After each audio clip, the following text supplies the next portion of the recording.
அன்பார்ந்தவர்களே, ஜும்ஆவுடைய தலைப்பு 2 வாரங்களுக்கு முன்பாக கபருடைய வேதனை பற்றி நாம் உங்கள் மத்தியிலே உரையாற்றினோம். கபரில் நடக்கக்கூடிய வேதனைகளை பற்றி.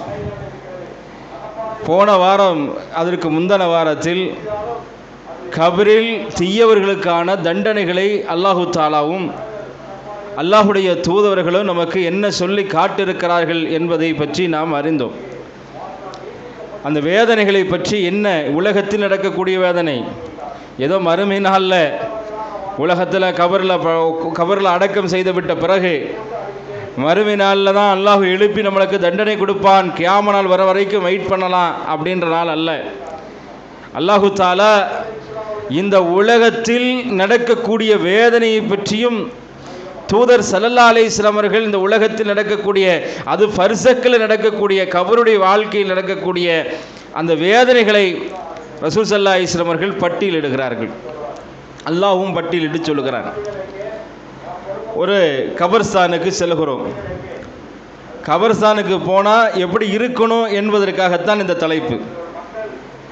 கபர்ஸ்தானுக்கு சென்றால் இந்த இடத்தில் கடுமையாக வேதனைக்கு உட்படுவோம் என்பதை மனதில் ஆழமாக பதிவு வைத்துக் கொள்ள வேண்டும். கபர்ஸ்தானுக்கு சென்றால் அங்கிருந்து நகர்வதற்கு நம்ம மனம் இடம் விடக்கூடாது. ஏனென்றால் நம்முடைய தாயோ தந்தையோ, நம்முடைய மகனோ, நம்முடைய பிள்ளையோ, நம்முடைய மனைவியோ, அல்லது நம்முடைய நண்பரோ, நம்முடைய சகோதரோ யாராவது இறந்து விட்டார்கள் என்றால் அந்த இடத்தில் என் சகோதரனுக்கு வெகு நேரம் அல்ல, ஒரு குறைந்த நேரமாவது நான் அமர்ந்து விட்டு அவனுக்காக பிரார்த்தனை செய்து விட்டு நகர வேண்டும் என்ற நம்முடைய உள்ளத்தில் இருக்க வேண்டும். அன்பார்ந்தவர்களே, கபர்ஸ்தானுக்கு போய் நம்ம கபரை வெட்டுகிற காட்சியை பார்க்கிறோம். கபர்ஸ்தானுக்கு போயாச்சு. கபர்ஸ்தானுக்கு போன உடனே அந்த மையத்தை என்ன செய்வார்கள், ஸ்ட்ரெச்சர்லேருந்து எடுப்பார்கள். அந்த ஸ்ட்ரெச்சர்லேருந்து எடுத்த அந்த மையத்தை மண்ணுக்குள் வைப்பார்கள். ஒவ்வொரு ஊருக்கும் ஒவ்வொரு வழக்கம் இருக்கிறது, ஒவ்வொரு நாட்டுக்கும் ஒவ்வொரு வழக்கம் இருக்கிறது. நாம் இருக்கக்கூடிய பகுதிகளில் கபர் வெட்டினால், கபரில் அடக்கம் செய்தால் மையத்தை வைத்து ஒரு பலகை வைத்து சிறிது இடம் இருக்கும், ஒரு அளவுக்காக என்ன செய்யும், கொஞ்சம் இடம் இருக்கும். பாயை மூடி மண் மேலே விழாமல் அதற்கான ஏற்பாட்டை எல்லாம் நம்முடைய சகோதரர்கள் செய்வார்கள்.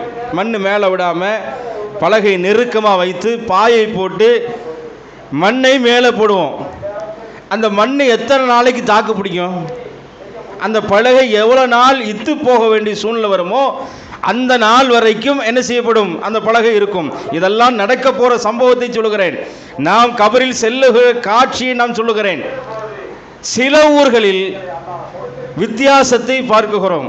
எப்படி வித்தியாசம்னா, கபரை தோண்டுகிறார்கள், கபர்ஸ்தானை தோண்டுகிறார்கள். தோண்டக்கூடிய இடத்துல 2 காடி எடுக்கிறார்கள். 2 காடினா 2 பேர் அது மேலே நிற்கலாம். குறுகலான சென்ட்ரலில் மட்டும் மையத்தை வைக்கக்கூடிய இடம். நம்மளது கொஞ்சம் அகலம் நீளமாக இருக்குது. சில ஊர்களில் மையத்தை திரும்பி வைப்பதற்கு கூட இடம் இருக்காது. அந்த அளவுக்கு கபர்களை பார்க்கிறோம். நான் பார்த்த காட்சியை உங்களிடத்தில் சொல்லுகிறேன். அந்த இடத்தில் நிற்கின்ற நேரத்தில் ஒரு குடும்பத்தார் மரணிக்கிறார்.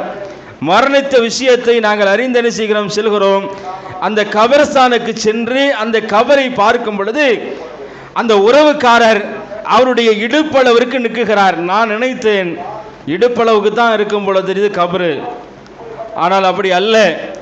அவர் நிற்கக்கூடிய இடத்திற்கு கீழாக 2 இடம் என்ன செய்கிறார்கள், திட்டுமாறு ஏற்படுத்தி அதில் சென்றாக ஆழமாக தோன்றி கபரை மையத்தை வைக்கக்கூடிய காட்சியை பார்க்கிறோம்.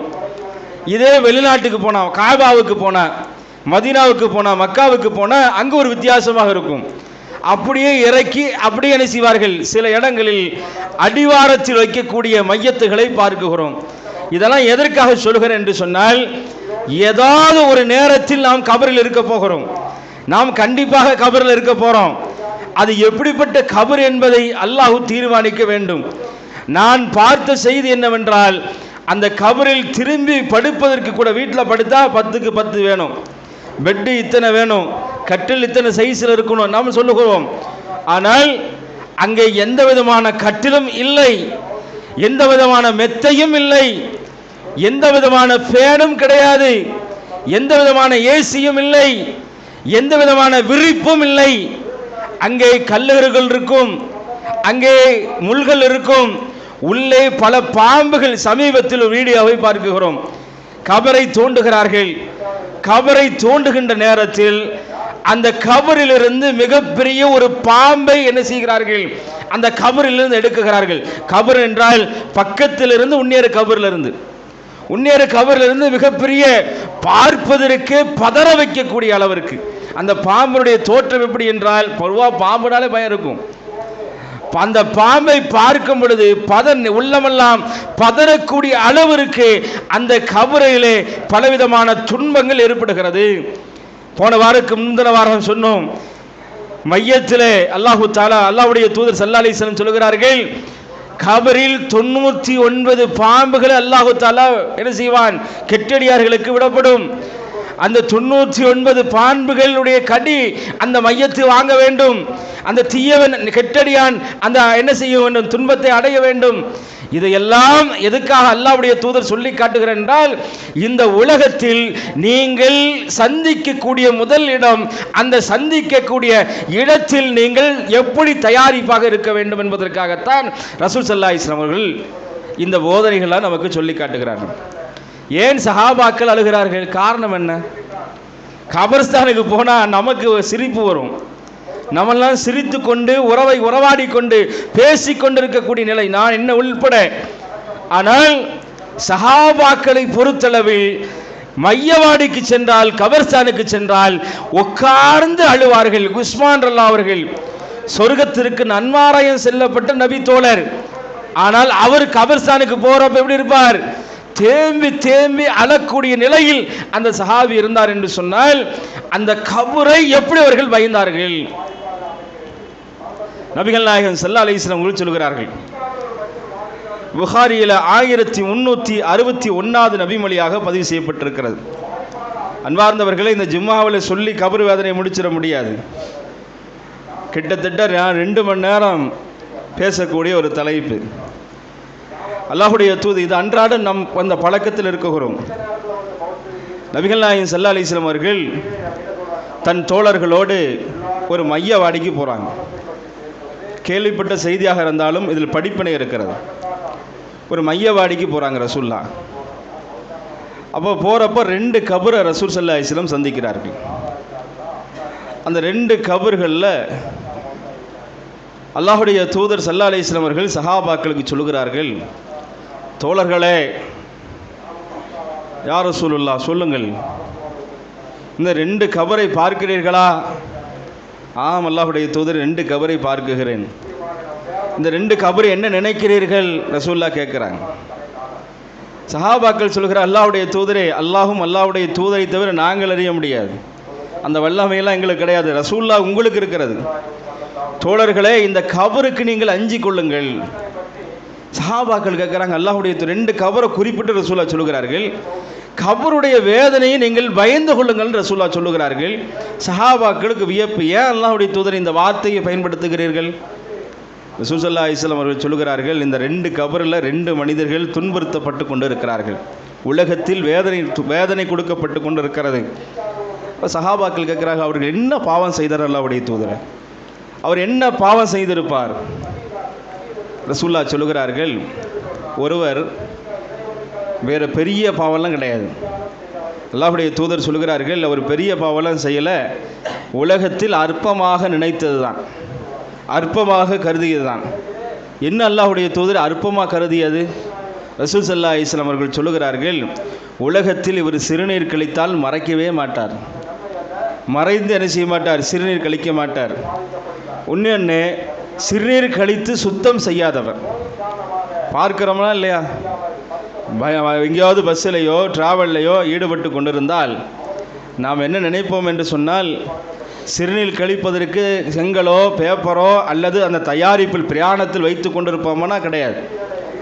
அந்த தயாரிப்பில் இருக்க வேண்டும் என்று மார்க்கம் சொல்லுகிறது. அன்பார்ந்த சகோதரர்களே, முஹம்மதுடைய சமூகத்திற்குத்தான், முஹம்மது நபி ஸல்லல்லாஹு அலைஹி வஸல்லம் சமூகத்திற்குத்தான் அல்லாஹ் இந்த சிறுநீர் விஷயத்தில் மிகப்பெரிய லேசான விஷயங்களை மார்க்க நமக்கு சொல்லி காட்டுகிறது. சிறுநீர் கழித்து மறைக்க பொது இடங்களில் சிறுநீர் கழிக்கக்கூடாது. ரசூல் ஸல்லல்லாஹு அலைஹி வஸல்லம் எப்படி இருப்பார்கள் தெரியுங்களா? மலஞ்சலம் கழிக்க சென்றாலே ரசூல் ஸல்லல்லாஹு அலைஹி வஸல்லம் அவர்கள் மக்கள் நடமாட்டம் இல்லாத, மக்களே இல்லாத இடத்திற்கு ரசூல் ஸல்லல்லாஹு அலைஹி வஸல்லம் அவர்கள் செல்வார்கள். அங்கே என்ன செய்வார்கள்? யாரும் பார்க்காத இடத்திற்கு ரசூலுல்லாஹ் செல்வார்கள். நாம் பொது இடங்களில் எப்படி நடந்து கொள்ள, இது சாதாரண நினைக்கிறோம், சாதாரணமாக நினைத்துக் கொண்டிருக்கிறோம்.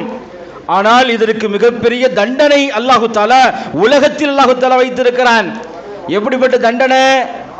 அவர்கள் சிறுநீர் கழித்து சுத்தப்படுத்தாமல் இந்த உலகத்தில் படும்போக்காக நடந்தார் என்றால் அவர்களுக்கு இந்த உலகத்தில் கபரில் கடுமையான வேதனை. சிறுநீர் கழிப்பதை மறைக்காமல் பொது இடங்களில் வெளிப்படையாக செய்யக்கூடிய மனிதர்களுக்கு அல்லாஹ்வுடைய தூதர் சொல்லுகிறார்கள், அவர்களுக்கு கபரில் கடுமையான வேதனை இருக்கிறது. அடுத்து உன்னியர் கபரை ரசூலுல்லாஹ் சொல்லுகிறார்கள், அல்லாஹ்வுடைய தூதரை, சிறுநீரில் இந்த முஹம்மதுடைய சமூக ஸல்லல்லாஹு அலைஹி வஸல்லம் அவர்களுடைய சமூகத்திற்கு தான் நல்லா லேசாக வைத்திருக்கான். திருமதி நபி மொழியில் பாருங்கள், குழந்தை ஏதாவது மடியில் வச்சுருந்தா, குழந்தை ஏதாவது மடியில் வைத்து கொண்டிருந்தால் அந்த குழந்தை சிறுநீர் கழித்திருச்சு. ரசூல் ஸல்லல்லாஹு அலைஹி வஸல்லம் உடைய உம்மத்தை சார்ந்தவர்னால ரசூலுல்லாஹ் என்ன சொன்னாங்க? அல்லாஹ் இந்த சமூகத்திற்கு சலுகை, சிறுநீர் கழித்து விட்டதா, திடமான உணவு அருந்தாத குழந்தையா இருக்குதா, பாலை மட்டும் குடிக்கக்கூடிய குழந்தையா, அந்த குழந்தை இருந்த இடத்தில் தண்ணீரை தெளித்து கொண்டு என்ன செய்வது வேண்டும்? தண்ணீரை தெளித்து விட்டு நீங்கள் சுத்தப்படுத்தி விட்டு என்ன செய்யணும்? நீங்கள் தாராளமாக தொழுது கொள்ளலாம். ஆனால் யூத சமூகத்திற்கு அல்லாஹ் எப்படி தெரியுமா கட்டளை பிறப்பித்திருக்கிறான்? சிறுநீர் பட்டுவிட்டால், துணியிலோ அல்லது ஏதோ இடத்துல சிறுநீர் பட்டு விட்டால், துணியெல்லாம் வச்சுக்கோங்க, துணியில் பட்டுட்டா அதை சுத்தலாம் படுத்தக்கூடாது, அந்த இடத்தை வெட்டி எடுத்துடணும். யூத சமூகத்திற்கு அல்லாஹு தஆலா இப்படி ஒரு கட்டளை பிறப்பித்திருக்கிறான். ஆனால் நமக்கு எப்படி அல்லாஹ் சொல்லியிருக்கிறான்? சுத்தப்படுத்தி கழுவிட்டா முடிஞ்சிச்சு, அவர்கள் துணியை வெட்ட வேண்டும் என்று மார்க்கம் சொல்லுகிறது. அப்போ இந்த சிறுநீர் விஷயத்தில் கண்ணும் கருத்தமாக இருக்க வேண்டும், சுத்தப்படுத்தக்கூடிய மக்களாக இருக்க வேண்டும். ரசூல் ஸல்லல்லாஹு அலைஹி வஸல்லம் அவர்கள் அடுத்தது சொல்லுகிறார்கள், அடுத்த கபரில் வேதனை செய்யக்கூடிய மனிதர் யார் தெரியுமா? அல்லாஹு தஆலா இந்த பாவத்திலிருந்து அல்லாஹு தஆலா நம்மளை என்ன செய்ய வேண்டும்? பாதுகாக்க வேண்டும். அன்பார்ந்த சகோதரர்களே, உலகத்தில் பொய் பேசி, மற்றவர்களை அவதூறு பேசி, இப்படி திரிந்து கொண்ட மனிதர்களுக்கு கபரில் புறம் பேசி கொண்டு யார் இந்த உலகத்திலே வாழ்கிறார்களோ அவர்களுக்கு கபரில் கடுமையான வேதனை இருக்கிறது என்று ரசூல் ஸல்லல்லாஹு அலைஹி வஸல்லம் அவர்கள் சொல்லுகிறார்கள். ரசூலுல்லாஹ் ஒரு பக்கம் சொல்லுகிறார்கள், ஆனால் அல்லாஹு தஆலா சொல்லுகிறான். எந்த அளவுக்கு என்று சொன்னால் 49வது அத்தியாயம் 12வது வசனத்தில் அல்லாஹ் சொல்லுகிறான், யா அய்யுஹல்லதீன ஆமனூ, ஈமான் கொண்டவர்களே, இஜ்தனிபு கஸீரா மினல் லன்னி, யார் சந்தேகமான எண்ணங்களிலிருந்து விலகிக் கொள்ளுங்கள். அல்லாஹு தஆலா அடுத்து சொல்லுகிறான், நீங்கள் பிறருடைய குறைகளை துருவி துருவி ஆராயாதீர்கள். அல்லாஹு தஆலா அடுத்து சொல்லுகிறான், நீங்கள் சிலரை பற்றி புறம் பேச வேண்டாம். அல்லாஹு தஆலா அடுத்து சொல்லுகிறான், எந்த அளவுக்கு சொல்லி காட்டுறான் என்னால், உங்களுடைய எவராவது உங்களுடைய சகோதரன் மௌத்தா கிடக்கிறார், உங்களுடைய சகோதரனுடைய மரணம் உங்கள் கண் முன்னாடி இருக்கிறது, அந்த மரணத்தில் இருக்கக்கூடிய சகோதரனுடைய மாமிசத்தை நீங்கள் உண்ண விரும்புவீர்களா? ரசூலுல்லாஹ் கேட்கிறார்கள். உங்க சகோதரன், உங்க தம்பி, உங்க அண்ணன், உங்க சகோதரி, உங்க தாய், யாரோ ஒருத்தர் மரணித்து கிடக்குகிறார், மௌத்தா போய் கிடக்கிறார், நீங்கள் புறம் பேசினால், பிறருடைய குறைகளை துருவி துருவி ஆராய்ந்து பேசினீர்கள் என்றால் அல்லாஹு தஆலா சொல்லுகிறான், நீங்கள் உங்கள் சகோதரனுடைய மாமிசத்தை உண்ணக்கூடியதற்கு சமம். இதுக்கு ஒரு நபிமொழி கூட இருக்கிறது. 3 நபி தோழர்கள் ஒரு இடத்தில் இருக்கிறார்கள். ரசூல் ஸல்லல்லாஹு அலைஹி வஸல்லமோடு ஒரு பணியாளும் இருக்கிறார். ரசூல் ஸல்லல்லாஹு அலைஹி வஸல்லம் அவருடைய பணியாளும் இருக்கிறார், நபி தோழர்களும் இருக்கிறார், முக்கியமான நபி தோழர்கள். ரசூல் ஸல்லல்லாஹு அலைஹி வஸல்லம் அவர்கள் கொஞ்சம் தூரம் தள்ளி என்ன செய்கிறாங்கன்னா, தொழுகையோ மற்ற இபாதத்தில் ஈடுபடுகிறார்கள். ஒருத்தர் கூட இருக்கிறார், வேலை பணியாட்கள். அவர் பணியாட்களை பற்றி உயர்ந்த சஹாபாக்கள் அபூபக்கர், உமர் போன்ற நபி தோழர்கள் இருக்கிறார்கள். அந்த உயர்ந்த நபி தோழர்கள் வேலை ஆட்களை பேசுகிறார்கள். வேலை ஆட்களை என்ன பேசிக்கிறாங்க? பசி, கடுமையான பசி, இந்த ஆழ்வார் என்ன வேலை பண்ணிக்கிட்டு இருக்கிறார் அப்படின்ற செய்தியை பேசிக் கொள்கிறார்கள். இந்த செய்தியை யார் அறிகிறார்? ரசூல் ஸல்லல்லாஹு அலைஹி வஸல்லம் அறிகிறார். உணவுகள்லாம் முடிஞ்சு பெரிய ஒரு நபிமொழி. கொஞ்சம் தூரம் முடிஞ்ச பிறகு ரசூல் ஸல்லல்லாஹு அலைஹி வஸல்லம் இடத்துல அபூபக்கர் உமர்லாம் போகிறாங்க. உங்கள் பல்லில் கறி ஒட்டி இருக்குன்றாங்க ரசூல்லா. உங்கள் பல்லில் கறி ஒட்டி இருக்குன்றாங்க. இடையில பாருங்கள் கறி ஒட்டி இருக்கு. சஹாபாக்கள் அபூபக்கர் இவங்க ரெண்டு பேரும் கடுமையான பசி. ரசூல்லா அடிச்சுறாங்க, அல்லாஹ்வுடைய தூதரை என்னது, எங்கே கறி ஒட்டி இருக்கு, நாங்களே பசியோடு இருக்கிறவன், அந்த ஆளை பற்றி பேசுனீங்களா இல்லையா, அந்த சதை ஒட்டி இருக்கிறது என்று ரசூல் ஸல்லல்லாஹு அலைஹி வஸல்லம் சொல்கிறார்கள். பிறருடைய குறைகளை நாம் என்ன செய்யக்கூடாது? துருவி ஆராய்ந்து பிறரை பற்றி அவதூறு பேசி இந்த உலகத்தில் வாழக்கூடாது என்பதற்கு இந்த உலகத்திலேயே அல்லாஹு தாலா மிகப்பெரிய கெடுதலை அல்லாஹு தாலா வைத்திருக்கிறான். எந்த அளவுக்கு என்று சொன்னால், யார் பிறருடைய குறைகளை ஆய்வு செய்து பொய் பேசி அவதூறு பேசி பிறருடைய குறைகளை ஒன்றுக்கு ரெண்டாக சொல்லி அவர் முன்னாடி இருக்கும் பொழுது சிரித்து கொண்டு பின்னாடி இருக்கும்போது அவரை பற்றி அவதூறாக பேசிக்கொண்டு துருவி ஒருத்தரை பற்றி அவதூறு சொல்லக்கூடியவர்களுக்கு அல்லாஹு தாலா உலகத்தில் கபரில் வேதனை கொடுக்குகிறான். இது நான் ஏதோ பொதுவாக ஒரு புத்தகத்திலிருந்து சொன்ன சம்பவம் அல்ல. அல்லாஹு தாலா 104 அத்தியாயத்தில் சொல்லுகிறான், வைலுல் லிகுல்லி ஹுமஸத்தில் ஹுமஸா, குறை சொல்லி புறம்பேசி திரியும் ஒவ்வொருவர்களுக்கும் கேடுதான். இது ஆணும் சரி பெண்ணும் சரி, அல்லாஹு தாலா மிகப்பெரிய கேடு இருக்கிறது என்று அல்லாஹு தாலா சொல்லுகிறான். அடுத்து அல்லாஹ் சொல்லுகிறான், அல்லதி ஜமஅ மாலம் வஅத்ததா, அத்தவன் செல்வம் நிலையாக எண்ணிக்கொண்டிருக்கிறான் என்று நினைக்கிறான். அல்லாஹு தாலா அடுத்து சொல்லுகிறான், அவனுக்கு மிகப்பெரிய வேதனை இருக்கு என்று சொல்லுகிறான். வமா அத்ராக மல் ஹுத்தமா, யார் ஒருவர் இந்த உலகத்தில் பிறருடைய குறைகளை ஆய்வு செய்து பேசுவதே வழக்கமாக வைத்து பொய் பேசியே வாழ்க்கை நடத்தக்கூடிய மனிதனை பற்றி அல்லாஹு தாலா சொல்லுகிறான். எந்த அளவுக்கு சொன்னான், அவர்களுக்கு ஹுத்தமா என்று எரியப்படுவார்கள், ஹுத்தமாவில் எரியப்படுவார்கள் என்று அல்லாஹு தாலா சொல்லுகிறான். அப்படி கேட்கிற நேரத்தில் அல்லாஹு தாலா அந்த வமா மா என்ற வார்த்தையை சில இடங்களில் அல்லாஹு பயன்படுத்துவான். அது என்ன தெரியுமா, அது எப்படி இருக்கும் தெரியுமா என்று அல்லாஹு தஆலா சொல்லிட்டு அல்லாஹ் சொல்லுகிறான், நாருல்லாஹி மூகதத்துல் லதி தத்தலிஉ அலல் அஃபீதா, அது எப்படிப்பட்டது தெரியுமா இருக்கும், எரிக்கப்பட்டு கொண்டிருக்கும் அல்லாஹ்வின் நெருப்பாகும். உலகத்தில் புறம் பேசுபவர்களுக்கு தண்டனை. இது உலகத்தில் மறுமையில் நடக்கிறது மட்டும் இல்லை, உலகத்தில் அல்லாஹு தஆலா ஏற்படுத்துவான். கபர்ல மறுமையில் இருக்கிறது.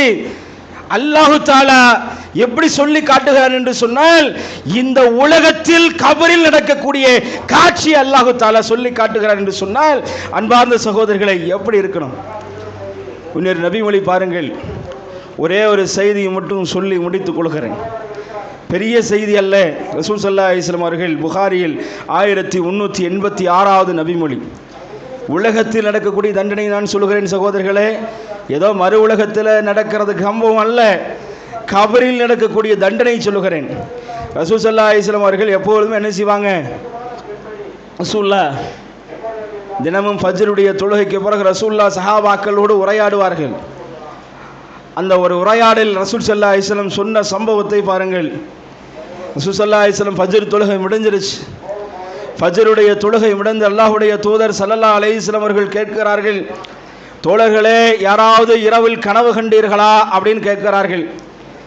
கேட்கிற நேரத்தில் சஹாபாக்கள் எல்லாம் சொல்லுகிறார்கள், எனக்கு இந்த கனவு வந்தது. அதுக்கு ரசூல் ஸல்லல்லாஹு அலைஹி வஸல்லம் அவர்கள் விளக்கம் சொல்லி ஒவ்வொரு சம்பவமாக சொல்லி முடித்து விடுவார்கள். எல்லாம் முடிந்து விட்டு ரசூல் ஸல்லல்லாஹு அலைஹி வஸல்லம் அவர்கள் கேட்கிறார்கள், எனக்கு ஒரு கனவு வந்தது. அந்த கனவில் என்னை 2 பேர்கள் அழைத்து சென்றார்கள். அந்த 2 பேர்கள் அழைத்து சென்றார்கள். அந்த 2 மலக்குமார்கள் ஒவ்வொரு இடத்திற்காக நரகத்தில் என்ன செய்தார்கள், சில நபர்களை என்னிடத்தில் காட்டினார்கள். ஒரு மனிதனை படுக்க வைத்திருந்தார்கள்.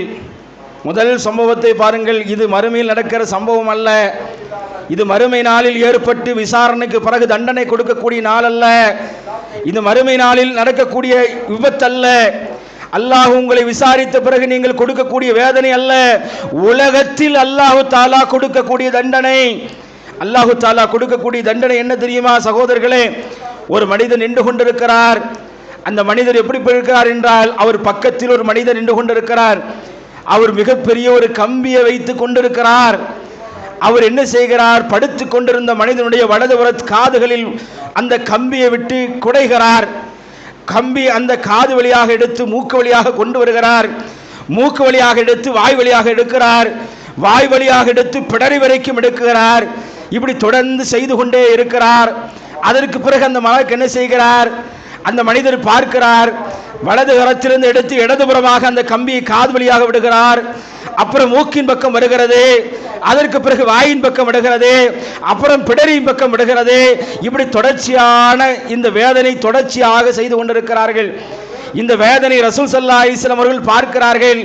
அல்லாஹ்வுடைய தூதர் பார்த்துவிட்டு சுப்ஹானல்லாஹ், யா அல்லாஹ் நீயே தூய்மையானவன், யா அல்லாஹ் நீயே தூய்மையானவன், இவ்வளவு மோசமான கொடூரமான தண்டனை இந்த மனிதனுக்கு கொடுக்கப்படுகிறது, காரணம் என்ன என்று அந்த மலக்கிடத்தில் கேட்டார். அந்த மலக்கு சொன்னார், இதை பற்றி நீங்கள் கேட்கக்கூடாது, நடந்து செல்லுங்கள் என்று சொல்கிறார். நடந்து செல்கிறார்கள். கொஞ்ச தூரம் போன உடனே ஒரு மனுஷர் படுத்திருக்கிறார். ஒரே ஒரு மனிதர் படுத்திருக்கிறார்.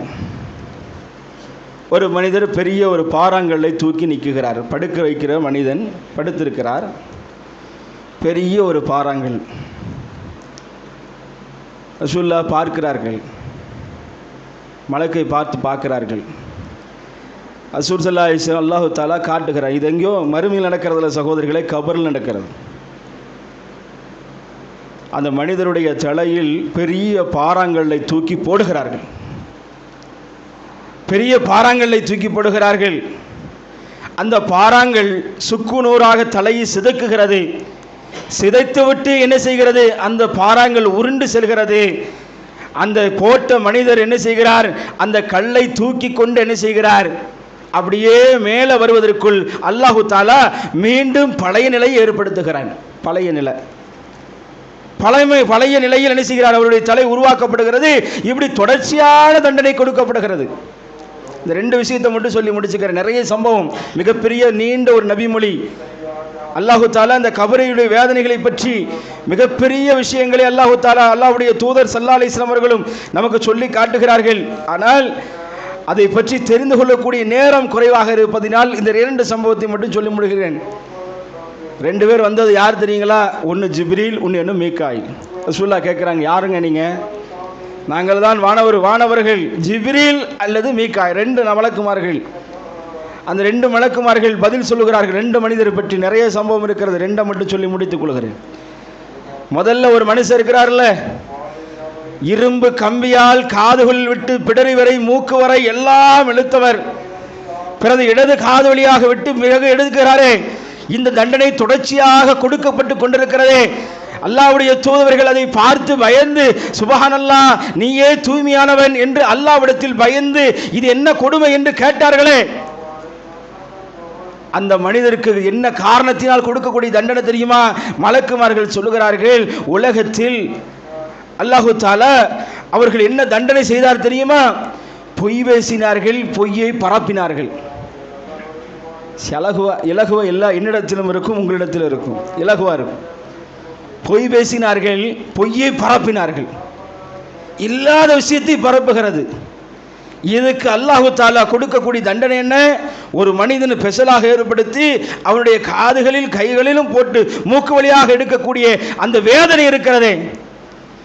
காதுக்குள்ளே பட்ஸை விடுறோம், காது குடையிறோம், லைட்டாக பட்ஸு கொஞ்சம் காதுக்குள்ளே லைட்டாக பட்டால் என்ன ஆகும்?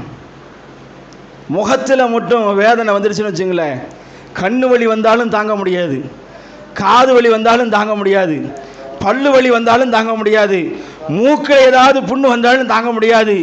இந்த முகத்தில் ஏதாவது வேதனை வந்தால் உலகத்தில் தாங்க முடியாது. ஆனால் அல்லாஹு தஆலா இந்த முகத்தை வைத்து தான் என்ன செய்கிறான், இந்த முகத்தின் எதெல்லாம் வலிக்கும் என்று உலகத்தில் நினைக்கிறீர்களோ அதில் தான் அல்லாஹு தஆலா மிகப்பெரிய வேதனை வைத்திருக்கிறான். இது எங்க தெரியுமா? உலகத்தில் நடக்கிறது. ரெண்டாவது யாருங்க? ரசூல் ஸல்லல்லாஹு அலைஹி வஸல்லம் சொல்கிறார், பெரிய பாறாங்கல். அந்த பாறாங்களை ஒரு தலையில் போடுகிறார், சுக்குநூறாக நொறுங்குகிறது. ஏன்? அல்லாஹ்வுடைய தூதர் சுப்ஹானல்லாஹ் என்ன தண்டனைன்னு கேட்கிறாங்க. அல்லாஹ்வுடைய தூதர் அவர் எப்படிப்பட்டவர் தெரியுமா? உலகத்தில் அல்லாஹ்வுடைய வசனங்களை புறக்கணித்து வாழ்ந்தவர்கள், கல்வியாளர்கள், மார்க்கத்தை பிறருக்கு எத்தி வைக்காமல் அதை செயல்படுத்தாமல் இருந்தவர்கள், அல்லாஹ்வுடைய வசனத்தை புறக்கணித்து சொல்வது மட்டும்தான் செயல் வடிவு நம்மிடத்தில் இல்லை என்று சொல்ல வாழ்ந்த மனிதர்கள், கல்வியாளர்கள், இமாம்களுக்கு அல்லாஹ் கொடுக்கக்கூடிய தண்டனை. அடுத்த ஒரு தண்டனை என்ன தெரியுமா? அடுக்கு அல்லாஹு தஆலா சொல்லுகிறான், இன்னொரு மனிதருக்கும் அல்லாஹு தஆலா இப்படி தண்டனை கொடுக்கிறான். காரணம் என்ன? யார் ஃபர்லான தொழுகைக்கு பாங்கு சொல்லி அந்த ஃபர்லான நேரத்தில் உறங்கிக் கொண்டிருந்தவர்களுக்கு அல்லாஹு தஆலா கொடுக்கக்கூடிய தண்டனை, அஸ்ஸலாத்து கைரும் மினன் நௌம், தூக்கத்தை விட தொழுகை மேலானதுன்னு கூப்பிடக்கூடிய நேரத்தில் உறங்கிக் கொண்டிருந்தவர்கள், அசர நேரங்களில் உறங்கிக் கொண்டிருந்தவர்கள், ஃபர்லான தொழுகையை பொடும்போக்காக நின்று தொழுதவர்கள், அதை புறக்கணித்தவர்கள், ஃபஜ்ருடைய நேரம் அறிந்து ஒரு இடத்தில் உபதேசம் செய்யப்பட்டால் அந்த உபதேசத்தை புறக்கணித்து வாழ்ந்தவர்கள், தொழுகையை பாழாக்கினவர்கள், அவர்களுக்கு அல்லாஹு தஆலா மிகப்பெரிய தலையில் பாறாங்கல்லை தூக்கி போடுவார்கள் அந்த மலக்குமார்கள். அந்த வேதனை கபரில் நடக்கும், மறுமையில் அல்ல,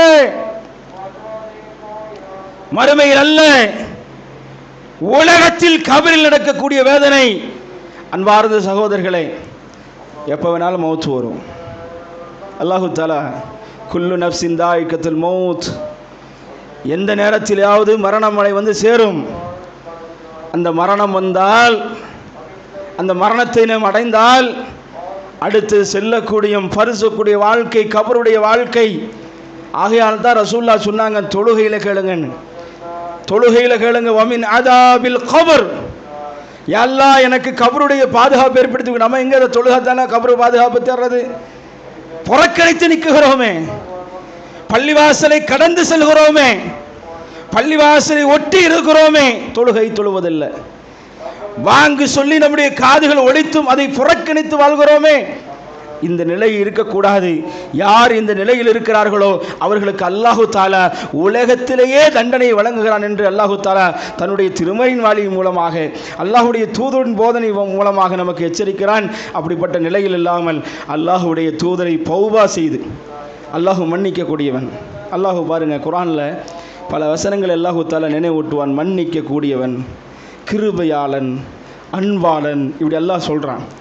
நான் ரொம்ப விரும்பக்கூடியவன்டா, உன் பாவத்தை மன்னிக்கிறதுக்கு நான் விரும்புகிறேன்னு அல்லாஹ் சொல்கிறான். அந்த பாவத்தை மன்னிக்கக்கூடிய மக்களாக, மன்னிப்பு கேட்கக்கூடிய மக்களாக, தௌபா செய்யக்கூடிய மக்களாக, இனிமேல் நம்முடைய வாழ்க்கையில் இந்த தவறுகளிலிருந்து மேலக்கூடிய மக்களாக அல்லாஹ் தஆலா உங்களையும் என்னை ஆக்கும் என்று கூறி எனது உரையை நிறைவு செய்கின்றேன். வாஹிர் தவானா அல்ஹம்துலில்லாஹி ரப்பில் ஆலமீன். அஸ்ஸலாமு அலைக்கும் வரஹ்மத்துல்லாஹி வபரகாத்துஹு.